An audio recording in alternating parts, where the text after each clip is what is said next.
Assalamualaikum warahmatullahi wabarakatuh. Perkenalkan, nama saya Bakri dengan NIM 0222001. Di sini saya akan menjelaskan sebuah contoh studi kasus beserta analisis hukumnya. Untuk studi kasusnya itu pelanggaran hak cipta dan undang-undang ITE di perusahaan teknologi. Perusahaan X adalah platform daring yang menyediakan layanan streaming video kepada penggunanya.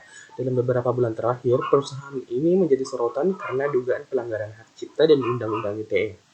Detail studi kasusnya, seorang pengguna A mengunggah video tutorial tentang cara memanfaatkan teknologi tertentu tanpa izin dari pemilik hak cipta. Video tersebut menggunakan materi dari sumber eksternal tanpa mencantumkan kredit atau izin yang diperlukan. Selain itu, komentar dalam video tersebut juga menyebarkan informasi palsu yang dapat merugikan reputasi perusahaan lain. Untuk analisis hukumnya, yaitu terdapat pelanggaran hak cipta pada pasal 14 Undang-Undang Nomor 28 Tahun 2014 tentang hak cipta, menyatakan bahwa setiap pengguna karya yang dilindungi hak cipta tanpa izin dari pemiliknya merupakan pelanggaran hukum. Dalam kasus ini, penggunaan materi yang dilindungi hak cipta tanpa izin adalah pelanggaran hak cipta. Kemudian, terdapat pelanggaran Undang-Undang ITE pada pasal 27 Undang-Undang Nomor 19 Tahun 2016 tentang ITE melarang penyebaran informasi elektronik yang melanggar hak cipta atau hak privasi orang lain. Penggunaan konten yang dilindungi hak cipta tanpa izin yang merupakan pelanggaran Undang-Undang ITE.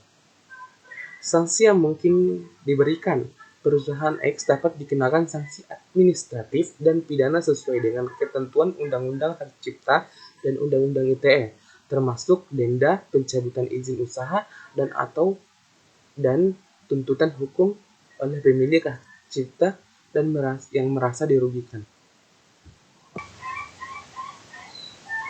Langkah-langkah untuk mematuhi hukum. Yang pertama itu memperketat kebijakan penggunaan konten untuk memastikan bahwa materi yang dilindungi hak cipta yang diunggah dengan izin. Maksudnya di sini itu materi-materi hak cipta yang ada dalam konten itu sudah memiliki izin sebelum diunggah. Oke, kemudian untuk nomor 2 itu meningkatkan pengawasan terhadap konten yang diunggah pengguna untuk mendeteksi pelanggaran hak cipta lebih awal. Maksudnya di sini tuh perusahaan harus meningkatkan pengawasan terhadap konten yang diunggah oleh penggunanya sehingga pelanggaran hak cipta itu dapat terdeteksi lebih awal. Kemudian yang ketiga itu memberikan pelatihan kepada pengguna tentang pentingnya mematuhi hak cipta dan hukum ITE. Nomor 3 itu menjelaskan bahwa perusahaan harus memberikan edukasi kepada penggunanya tentang pentingnya mematuhi hak cipta, undang-undang hak cipta dan undang-undang ITE, sehingga para pengguna ini lebih hati-hati dalam menggunakan sesuatu atau menggunakan sesuatu sehingga terhindar dari hukum-hukum tersebut. Memahami undang-undang hak cipta dan undang-undang ITE sangat penting bagi praktik profesional saya di masa depan, terutama karena jika saya bekerja di industri teknologi yang terus berkembang. Kasus seperti yang dijelaskan dalam studi kasus menunjukkan betapa pentingnya kepatuhan terhadap hukum.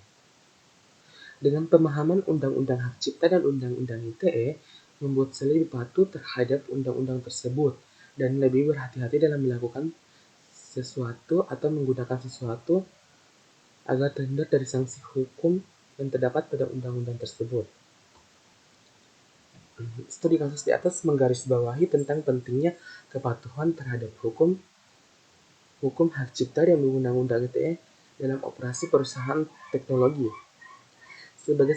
Sebagai seorang konsultan hukum, saya melihat bahwa pelanggaran hak cipta dan penyebaran informasi palsu dapat memiliki konsekuensi serius bagi perusahaan baik secara hukum maupun reputasi. Itulah tadi contoh studi kasus dan rumusan dan analisis masalahnya. Jika ada kesalahan mohon dimaafkan. Assalamualaikum warahmatullahi wabarakatuh.